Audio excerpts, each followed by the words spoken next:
I just read and read and read. I probably read 5 to 6 hours a day. If you want to change where you are, then you need to change who you are. I consider reading to be like part of my job. Rise and shine, it's Espresso time. What's up, Believe Nation? It's Evan. My one word is believe, and I believe in you. I believe you have an amazing gift inside you that I want to see exploded onto the world. So grab a cup of coffee and sip on today's message. Read, read, read. Over to you, Warren Buffett. I wake up every morning. Espresso, keep me going. I wake up every morning. I just read and read and read. I probably read 5 to 6 hours a day. I don't read as fast now as when I was younger, but I read 5 daily newspapers. I read a fair number of magazines. I read 10Ks. I read annual reports, and I read a lot of other things too. So I've always enjoyed reading. I love reading biographies, for example. If you want to change where you are, then you need to change who you are. You are a direct result of the environment that you're in, of the people that you hang out with, of the habits that you do regularly, and of the media and information that you consume on a regular basis. You are where you are in life because of your parents, because of your friends, because of the books you are reading or not reading, because of the Netflix shows or YouTube channels that you are watching or not watching. And if you want to change where you are in life, you need to grow as a human being. You need to change who you are. One of the great advantages of reading is that you get to take lessons that it may have taken somebody else decades to learn, and they've consumed it and they've written it into a book, decades sometimes of research and knowledge that you can consume in a couple of hours and immediately apply somehow to your life or to your business. It's a cheat, it's a hack. And for a lot of you, you may not have a great circle of friends. You may not have the ability to go out and network with people. You may live in a tiny town. You may have family that doesn't support you. And so a lot of you will then say, well, that's my lot in life and I'm screwed and I can never change that. No, you can change it by reading, right? By reading, you are hanging out with people who've done a lot more than you. And the more that you are hanging around those people, even if they're not in front of you, it'd be amazing to have Tony Robbins sit with you every single day and help guide you through life. But because you can't have that, you can have his books. You can learn from him. You can apply all of his lessons into your life on a daily basis and start seeing growth. And that applies to any of the authors that you might look up to. I take this even a step further in that as my video consumption has gone up, I've read less and less and less. I still read. I'm not happy with how much I'm reading. I probably read a couple of nights a week. I try to make it a daily practice, so it's one of the things that I'm working on. But I consume a ton of YouTube content. I much prefer watching videos than reading a book. That's where my mindset is at.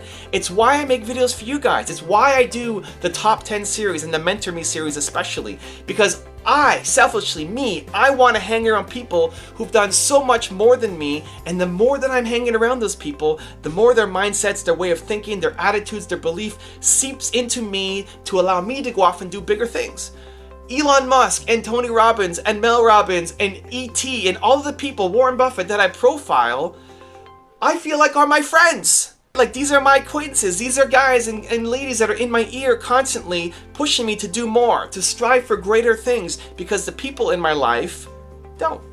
The people in my life are great, and I'm so fortunate to have people who are extremely supportive of everything that I'm doing, but nobody's telling me, Evan, you suck. You could be doing more. Like, what you've done is great, but I know you could be doing a lot more.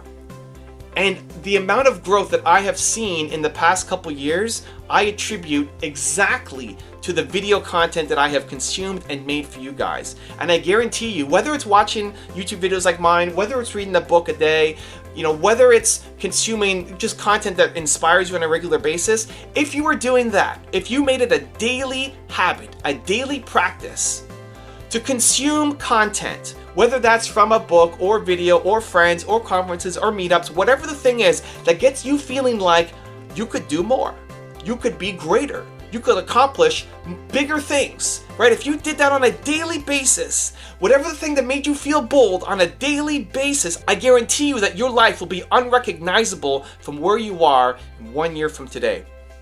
Your change will be insane. And so there's that famous quote that says, you are the direct result of the 5 people that you spend the most time with, right? And that's very true. If you look at the 5 people who you spend the most time with, they're probably around the same spot that you are.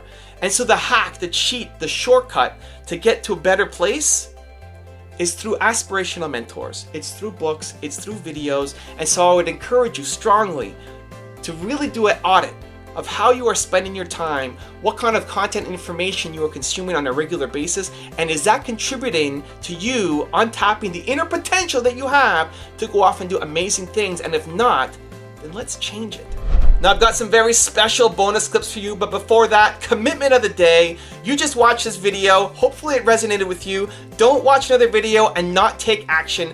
I want you to commit in the comments below what is one thing that you are going to change in your schedule, in your habits, in your life, in your business as a result of watching that video. Commit publicly, leave it down in the comments below. I want to see what you are up to. Thank you so much for watching. I believe in you. I hope you continue to believe in yourself and whatever your one word is. Much love. I'll see you again tomorrow morning for another shot of espresso, and enjoy the bonus clips. I wake up every morning. Espresso, keep me going. I want you to read one self-help book. It's not a lot, just one per month. That's not a lot. You can handle that. Most self-help books are pretty short. So all you need to do is just have a list. And in fact, I have a list of some of my favorite, most powerful self-help books on my website. You can go check that out at actualize.org. But this is a huge habit.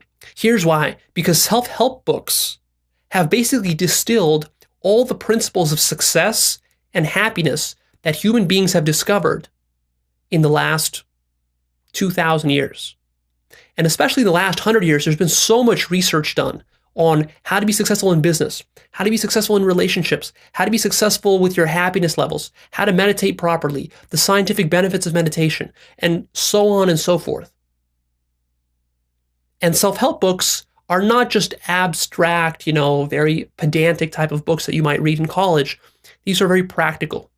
These are written to get you results. These self-help books have exercises in them. They have techniques. Read those. Start practicing those.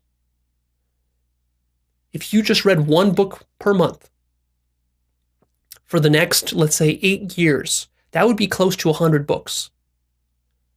That would give you the entire theoretical foundation that you need to master life. The exercise is very important to the creative process. I try to either run, I run or swim almost. Run, swim, or I do CrossFit every day. And that's very important. I tend to have creative breakthroughs when I've stopped working on something and I've went to do something else, which is cool. You were showing me the gym earlier. I think that's probably why that's there. It's like you can work and work and work on a problem and then you stop, and then when you're thinking about something else, that sort of magically comes together in your mind. Books obviously are very important. I read a lot. I try to read 2 or 3 books a week. For me, what I realized very early on, and it's a little bit clear for me because I work in book publishing and I'm a writer, but I consider reading to be part of my job. So and that was actually somewhat weird when I was working full-time in American Apparel. It's I would want to sit there and read a book, but you can't do that at an office, But so now I work from home, so I can I can arrange my day in a way that appearances matter a little bit less. But I think, reading, what I say is okay, look, chances are whatever problem you're going through right now, someone else went through before you, and they probably wrote it down. And so books are the way that we access that knowledge. And if you're not availing yourself to it, you're going to learn a lot of things the hard way when you don't necessarily need to. So I consider reading to be part of my job and part of what's accelerated what I've been able to accomplish. So it's when people are oh, how do you have time? How do you have so much time to read? It's well, how do you have time to sleep? And how do you have time to eat and go to work? That's just what you do. It's not this extra luxury that I squeeze in when I'm on vacation. Got it. That was going to be one of my questions. How do you have so much time to read? So there's no secret. And I don't read fast. I think a lot of people think that people who read a lot must be speed readers, and so they focus on that. It's no, people who read a lot just spend a lot of time reading because it's important to them. And that's sort of the distinction that I made. So let me give you the one-word secret to happiness. One word. This is all you need to be happy. The most important word ever. If you had to think of one word that's most important to you or that sums you up or that would be kind of like a little beacon? Hey Believe Nation, if you want to know what the most important one word is for Tony Robbins, Gary Vaynerchuk, Oprah Winfrey, will.i.am, and Howard Schultz, I have a very special secret video for you. Check the description for details.